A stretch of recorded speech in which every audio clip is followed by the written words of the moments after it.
SNAP Ed programming at Tennessee State University is provided through its College of Agricultural Cooperative Extension program. TSU serves 7 counties out of 95 in Tennessee and reaches approximately 37% of the state's population. The average food insecurity rate for the counties served by TSU SNAP Ed is 20.7% higher than the state average of 17%. Almost 1 of every 4 children in the counties served are food insecure. Tennessee's SNAP Ed program receives 1/3 of Tennessee's SNAP Ed allocation as required by the state. The other 2/3 are allocated to the University of Tennessee. In fiscal year 2021, the state's allocation was $6,119,849, of which TSU received $2,039,950. While TSU now receives their full portion of state matching funds, a legislative committee is exploring the historic loss of the state and federal funds going back to the 1950s, which is estimated to be more than $500 million. Well, many HBCUs have suffered disparities in funding. The matching fundings from the federal government as required by the state government. So several HBCUs, and Tennessee State was no different, they got behind in receiving the funds that were due to the university.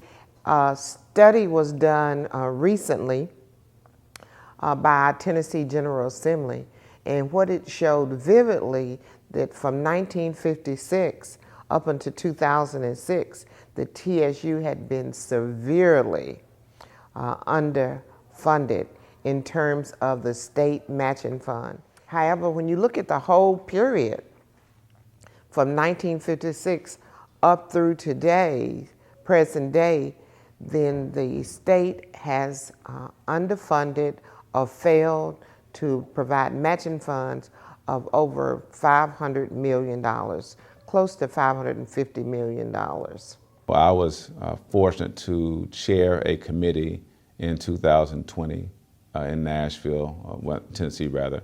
It was called the Joint Land Grant Funding Study Committee.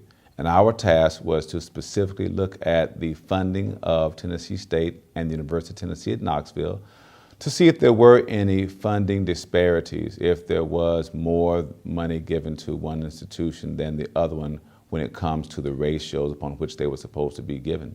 We discovered in that committee that lasted close to 7 meetings that Tennessee State indeed had been underfunded when it came to the University of Tennessee at Knoxville, close to $544 million from 1957 to 2020.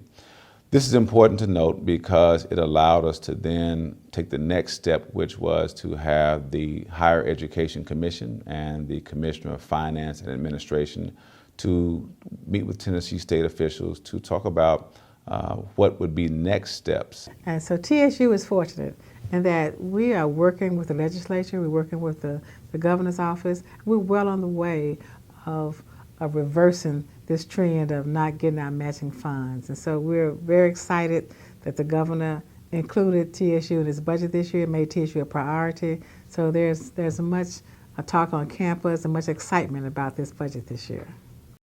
But here and now, we still have these food deserts, lack of food distribution centers, food retailers in certain locations make it difficult for certain people and certain neighborhoods.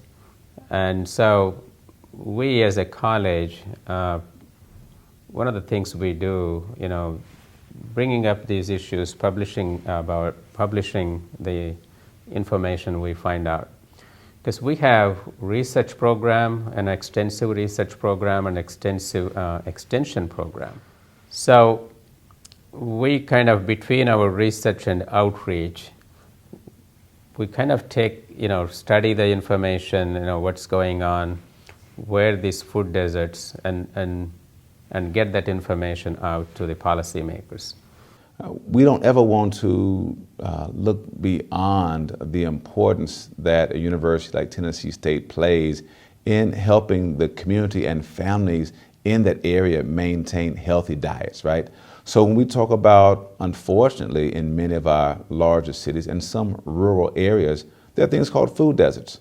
And these are places, as you know, where there are not enough grocery stores to provide fresh fruits and vegetables and fresh meat and dairy products for persons to eat. And so as a result, oftentimes they are choosing from unhealthy options to feed themselves and their children. So this begins to ask the question, if someone is given the opportunity to have fresh fruits and vegetables and to purchase those items, does that solve the complete problem? No, you still have issues of teaching people how to cook those things properly and how to maintain that healthy diet and healthy balance. But what if they are still having economic challenges? You know, what does it look like to have these supplemental nutrition programs in place? It's important. Well, nutrition has become a way of life for everybody. It has to. Nutrition education is so important to our livelihood and our lives. And so TSU has taken the lead in ensuring that nutrition education, the supplemental nutrition, is just an important aspect of what we do. We lead the state in activities pertaining to SNAP-Ed, particularly among 1890 institutions. We have a lot of media presence. Our media presence is superb on Facebook and Twitter. We make sure we want to get out the education. The nutrition education is what's going to take it across to the next level. There's so many opportunities for SNAP to play an important role in the overall health of the individuals who live in the state of Tennessee. If we can increase our funding for SNAP, SNAP will play an important role in reducing these diseases that many of our Tennesseans are faced with. SNAP, I appreciate the programs they have where they teach families how to shop more economically, how to prepare healthy foods. And overall, when people are healthier, they're happier, they're more productive. So yes, SNAP plays an important role in the overall improving the overall quality of life of all Tennesseans, but especially our children. There's an important role for SNAP to play.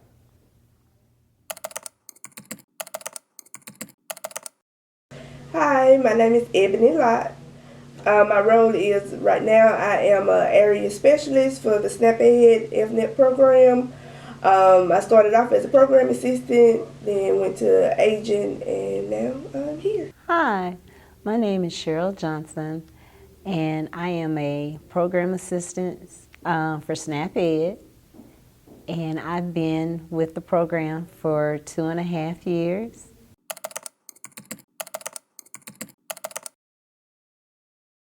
It's important because the resources, the tips, the things we provide, the community need.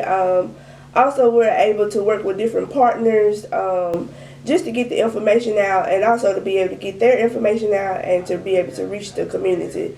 Sometimes they need us and we need them to work together just to provide the community their needs. And sometimes their wants too as well. Because it's important. As I've been in extension for a long time, and I just see a need for the program. Sometimes they don't always know what's out there for them, and then plus our information is free, and then we get to show them different stuff that they can take back home with their family and friends.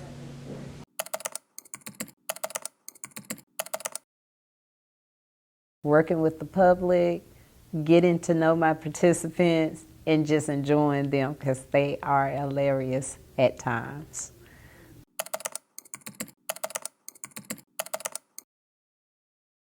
I guess when I see the people out into the community and they know who I am, they remember all the lessons, and then they be like, oh, I took that back, and use it with my family and stuff. The one that, I ain't gonna say touched me the most, but we was here at my office, and then one of my participants came, and he was like, I remember you.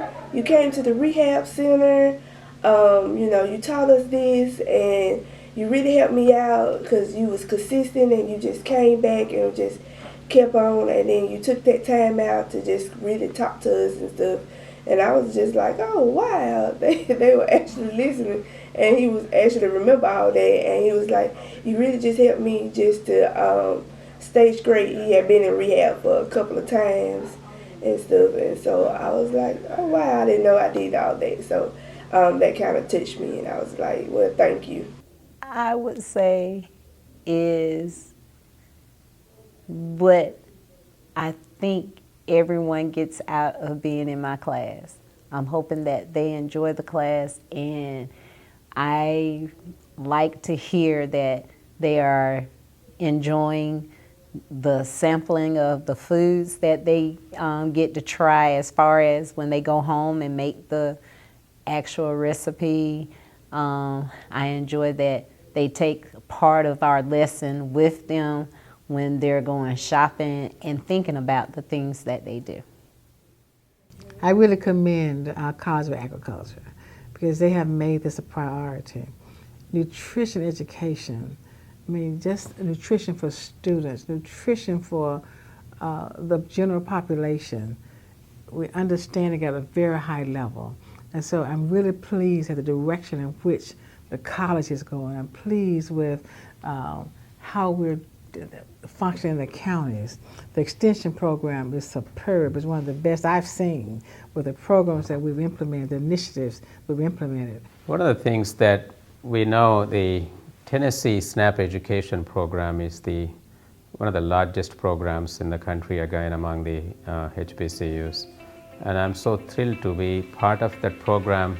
We have a great leadership there, and your impact is so perceptible, where the SNAP education is having a positive impact on the stakeholders we work with. I'm so proud of the program, and I appreciate everyone who worked in that program. Thank you all.